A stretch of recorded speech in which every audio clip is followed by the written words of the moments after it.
na anapendwa zaidi na Allah kuliko mu'min dhaif.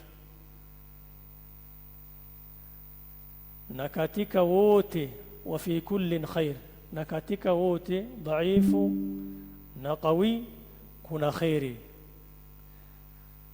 Mwenye nguvu inamaanisha nini? Mal maqsudu almu'min alqawi.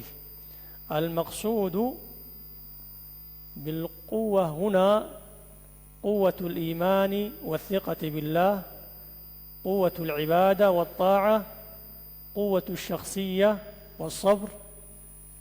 Maana ya hadith kwa ufupi, mu'min mwenye nguvu ni bora. Nguvu hapa sio nguvu ya mwili tu, bali nguvu ya imani, nguvu ya subra, nguvu ya kufanya mema ibada, nguvu ya kujiepusha na maasi, na nguvu ya kuwasaidia wengine. Mu'min mwenye nguvu ana manufaa zaidi kwa dini yake na kwa dunia yake na kwa jamii zake. Wa fi kullin khair, qawiyun wa dhaif, yote kuna khairi ndani yake. Ay inna almu'mina adh-dha'ifa fihi khairun aidan, mu'min ambaye ni dhaif, mnyonge, pia kuna khairi ndani yake. Kwa sababu gani? Li'annahu mu'minun, yeye pia ni akona imani. Lakin alqawiyya qawi afdal lima indahu min qudratin akbar ala at-ta'a wa naf'i an-nas. Jambo la pili, na katika wote kuna khairi, alqawi wa dhaif. Hata muamini dhaifu bado kuna khairi, usimdharau, yeye pia kuna imani. Jambo la tatu, katika hadithi hii Mtume sallallahu alayhi wasallam asema ihris ala ma yanfa'uka, ijtahid fi kulli ma yanfa'uka fi dinika wa dunyaka. Hangaika kunufaisha ama kutafuta yale ambayo inakuletea manufaa katika maisha yako.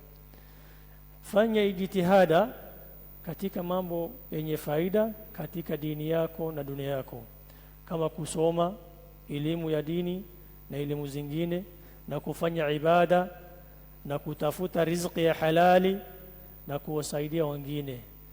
Usikate tamaa, fanya jitihada. Jambo la nne katika hadithi hii, Mtume sallallahu alayhi wasallam sema wasta'in billahi, na muombe Allah msaada. Ukifanya jitihada usitegemee tu jitihada yako, bali tafuta msaada kwa Mwenyezi Mungu Subhanahu wa Ta'ala. Fanya jitihada zako, lakini tegemea Allah Subhanahu wa Ta'ala katika kila jambo. Jambo la tano, Mtume sallallahu alayhi wasallam asema wala ta'jaz, ay i'mal wa khudh bil asbab واطلب العون من الله سبحانه وتعالى ولا تستسلم للكسل واليأس. ولا usiwe mwenye kuleta ajiz, unafanya ijtihada na unaweka bidii na ukitafuta msaada kwa Mwenyezi Mungu Subhanahu wa Ta'ala. Usikate tamaa, usiwe mvivu katika ibada, katika amal ya dunia yako, wala usikubali kushindwa haraka haraka. Ukifanya jambo la khairi usijisalimishe haraka haraka, unafanya unarudia. Na ikitokea wala taqul law anni fa'altu kadha wa kadha, na umefanya jitihada na umeomba Mwenyezi Mungu, lakini matokeo umekuwa kinyume ulikuwa unatarajia, usiseme lau ningefanya hivi ingekuwa hivi. Usiseme. Baada ya jambo kutokea usijute, usianze kulalamika, ridhika, sema qaddara Allahu wa ma shaa fa'al, na Mwenyezi Mungu amekadiria na alichotaka ndio umekuwa. Wama tashauna illa ayasha Allah. Kwa sababu majuto yasiyo na faida hakuletei jambo ambaye imetokea, hawezi badilisha, hawezi change qadri ya Allah subhanahu wa ta'ala. Ni bora uridhike, usianze kuleta low. Hiyo inafungulia amali shaitan. Sasa funzo tunalifunza katika hadithi hii, kwanza muamini mwenye nguvu anafanya ibada kwa nguvu, akiwa na subra, akiwa anafanya bidii katika mema, na akitegemea Allah subhanahu wa ta'ala, akifanya ijtihada. Allah subhanahu wa ta'ala asema walladhina jahadu fina lanahdiyannahum subulana wa inna Allaha lama'al muhsinin. Wale ambao wanajifanya ijtihada, wanajipatia bidii ya kutafuta hidayah, Mwenyezi Mungu atawaongoza, ataonesha njia ya haki.